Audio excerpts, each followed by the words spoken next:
Bibigyan ng proteksyon ang pamilya ng nabaril na binatilyong si Jemboy Baltazar na napagkamalang murder suspect sa Navotas. Takot daw sila na gantihan ng mga suspect. Mula sa Navotas, nasa frontline ng balitang yan si Ian Suyu. Ian, ano nang latest dyan?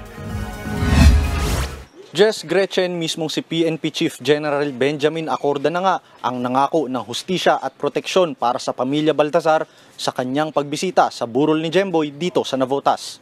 Ayon din kay Acorda, bukas sila na repasuhin ang SOP o Standard Operating Procedures ng PNP dahil sa kasong ito ng mistaken identity.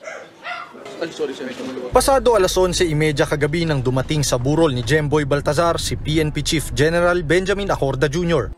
Nakausap agad ni Acorda ang mga kaanak ni Jemboy kung saan nangako siya ng hustisya para sa binatilyo. Nitong August 2 ng pagbabarilin ng Navotas Police si Jemboy matapos mapagkamalang murder suspect.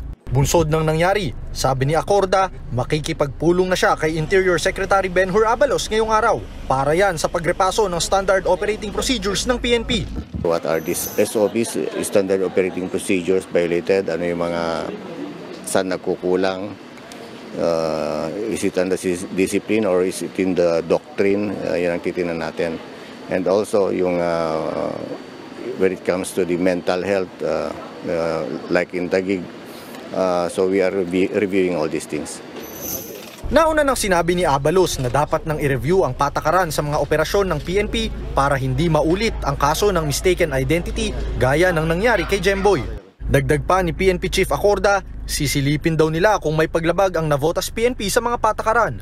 Dapat we know what are the proper procedures, we know the protocols, you know when to use your firearms.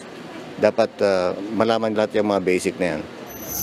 Bukod dyan, nangako naman ng proteksyon si Acorda sa pamilya Baltazar habang gumugulong ang investigasyon. Natatakot daw kasi ang mga kaanak ni Jemboy ngayon.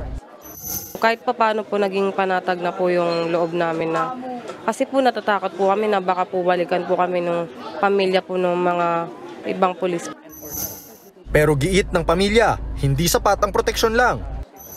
Hindi pa po sapat kasi hindi pa po namin nakakamit po talaga yung hustisya po ng kapatid ko. Managot po sila sa ginawa po nila sa kapatid ko po. Pagdusahan po nila yung ginawa po nila. Jess, Gretchen, anumang oras ngayon ay inaasahan na natin ang pagdating ng nanay nitong si Jemboy na mula pa sa Qatar. Sasamahan siya ng mga kinatawan ng OWA at ng DMW na sumundo sa kanya mula sa NAIA patungo rito sa Navotas. Balik sa inyo, Jess, Gretchen.